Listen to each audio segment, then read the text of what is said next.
honored to have with me Douglas Stewart. He is one of the founders of this event starting 10 years ago. What was it that happened that made you say, I'm going to bring yoga to Times Square?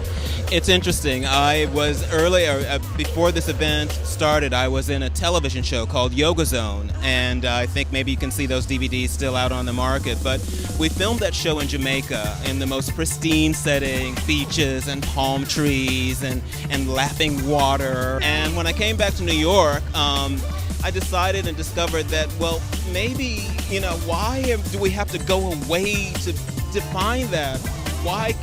Is it possible to find that kind of stillness within myself even as I'm here in the city? And so we started to collaborate on the idea, our exploration of, is it possible to find centeredness in the most chaotic place in the world? Probably where we need it the most. And that's how it became the event that it is now. And I am here with Tess Roering, Vice President of Marketing for Athleta.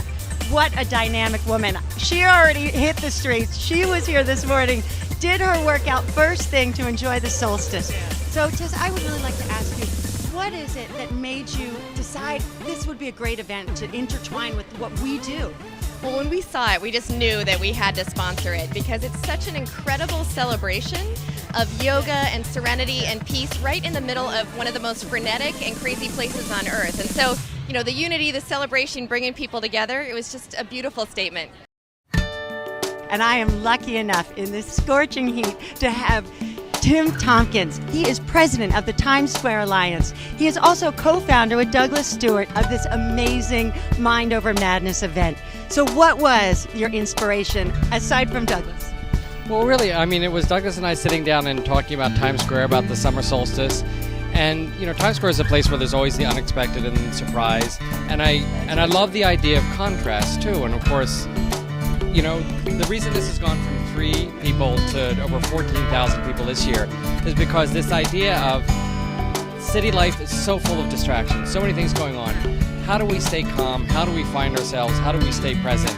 And that's why a lot of people do yoga, and a lot of people who live in cities do yoga. It's a way of staying grounded. And so what place is busier and more crazier and more emblematic of urban intense life than Times Square? So we had to do it here. When you're in a place like New York, there's all these things telling us what we need, what we should be desiring.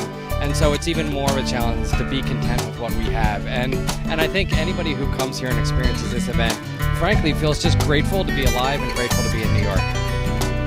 Look at this line. It's amazing. What an incredible event. Imagine all these people filled with love. And you are here. ConciergeQ, right here in Times Square.